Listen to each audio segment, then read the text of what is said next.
Maggie, here every week. It's very regular. Regular. To the club, usually. Okay, and Jim's going to introduce what we're going to do. Okay, so if we want to give them a hand. This is called The Selkie Bride. It's a book by Kate Forsyth. Flora McDonald has done the illustrations. And it's published by Christmas Press. How this came about was that Maggie threw it into my hands at a festival and said, "What do you think?" And I read it through and said, "I'll make a reading." So I'm here. And Stephen gave this to me for Christmas. That's how it came about, really. Right, and the introduction to this is not by them, but I think I've stolen it from Gordon Bob, the American folk singer. The seals come up, they do. They come out of the seals come up, they do. They come out of the water and become a man or a woman. And they say, if you ever capture one, you'll never find a better partner to you, for he or she may take the money hunger from you, the fear of dying from you, and give you peace. There was a man who fell in love with the seal, but he couldn't hold her, he couldn't keep her, and she went away from him and went back to the sea.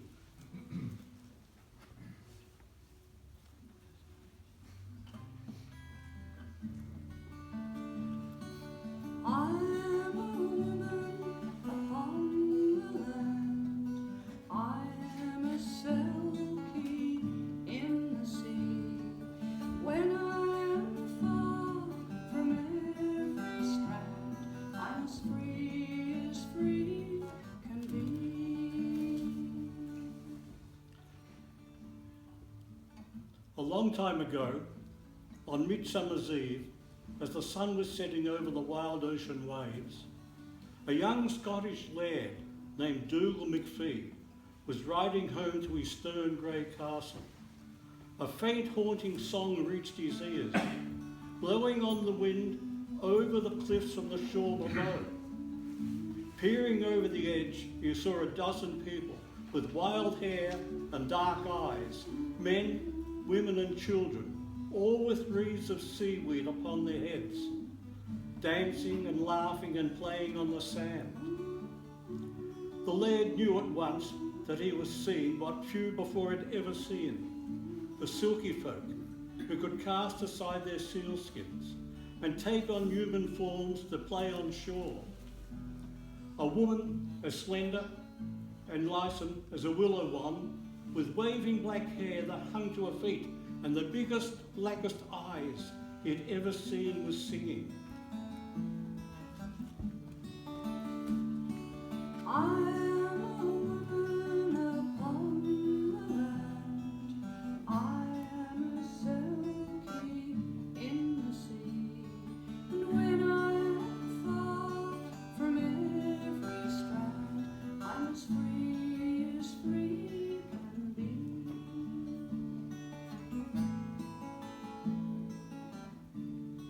She was the loveliest woman he had ever set eyes upon, and he fell in love with her at once. Making his stumbling way down the cliff and onto the rocky shore, he got closer and closer, unable to take his eyes from the beautiful young woman. All singing and laughter stopped with a frightened outcry as the Silkies saw him. Running away, they caught up their sealskins, drawing them over their bodies. In the blink of an eye, they were diving under the waves in the shape of seals. The beautiful, black-haired woman had caught up her sealskin as well, but Dougal ran forward and wrested her from her. "Dinna go," he cried. "I've fallen in love with ye. Stay with me." "Nay, I cannot stay," she cried, trying to catch hold of her sealskin. "Please, you must let me go.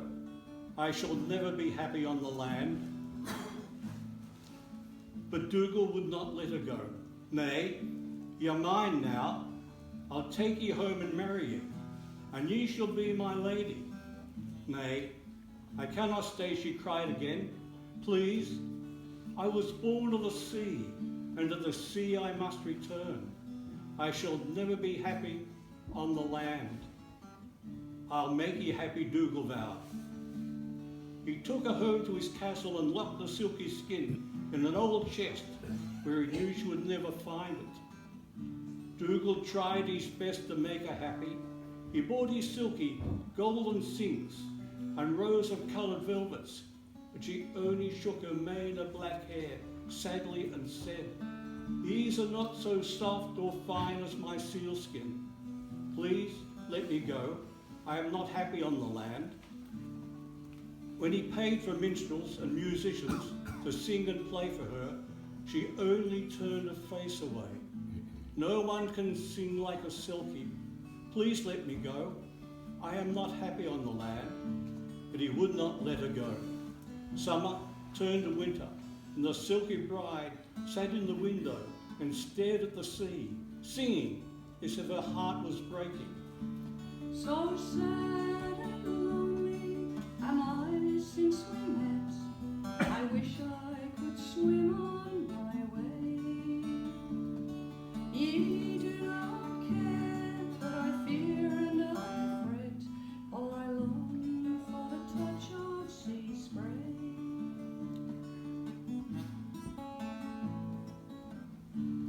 Whenever Dougal was away, she searched the stone grey castle for her sealskin, but she never found the old chest hidden away.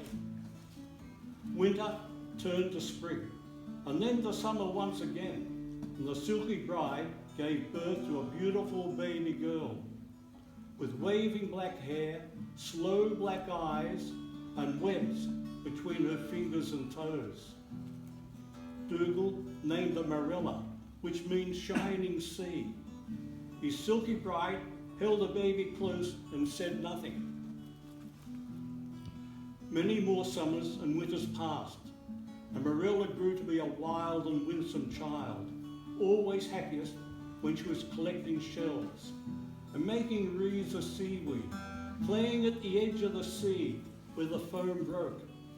Every night her mother would sing to her, "Born of the land and the sea, my child, may ye be free as a bird, to soar over mountains and seas so wide, and never find yourself good." One day, while the Selkie Bride and her daughter were walking by the sea, they saw a pod of seals swimming and diving through the waves. The seal saw the Selkie and swam close to the shore, keening in grief. She cried out to them, hands outstretched, as tears flooded down her beautiful face. "Why are you so sad, Mama?" Marilla asked, trying to comfort her. Her mother wiped away the tears. "I'm sorry. I love you dearly. You know that. But I was born of the sea, and to the sea one day I must return. I shall never be happy on the land." Marilla did not understand, so her mother drew her on a knee, rocked her close and sang,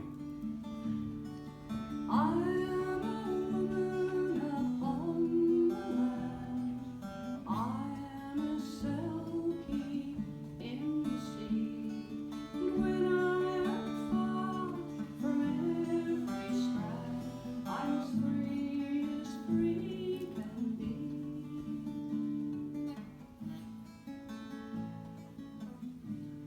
Marilla knew of the Selkies. She had heard whispered tales of them wherever her mother went. "Your sealskin. You need your sealskin," she cried, running back to the castle. Her mother still sat watching the seals play, singing to them and wiping away the tears that would not stop. When Marilla returned, her black hair flowing free behind her. In her arms she carried a pelt of sleek, shining fur. "Here it is," she cried. "I've seen Father unlock the chest sometimes and hold it, and he always looks so sad. Oh, Mother dear, take it." The Selkie clasped her sealskin to her breast. "But my darling, I cannot have you both. None of us should ever be girt against our will," Marilla replied. sturdily. The sea will always be here. I will come to you, you shall come to me, and we'll meet where the foam breaks. Her mother hugged her close and hard. My darling, I will always love you, she whispered. The Selkie drew on her sealskin and dived into the waves. Dougal found his daughter, sitting alone in the window, staring out at the twilight sea. A chest nearby stood unlocked and empty. She's gone, he asked, struck to the heart with grief. Marilla nodded, her face tear-stained but serene. She's happy now. On the wind came a faint and haunting song. I am upon the land. I am a Selkie in the sea. When I am far from every strand, I'm as free can be. I am a woman upon the land. I am a Selkie in the sea, and when I'm far from every strand, I'm as free can be. When I am far from every strand, I'm as free can be.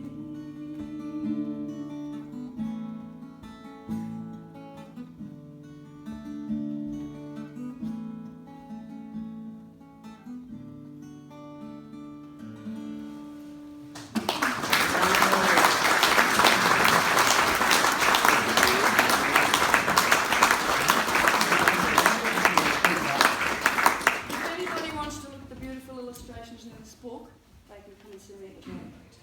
That was good. Just a die for your grandchildren. Introduce them.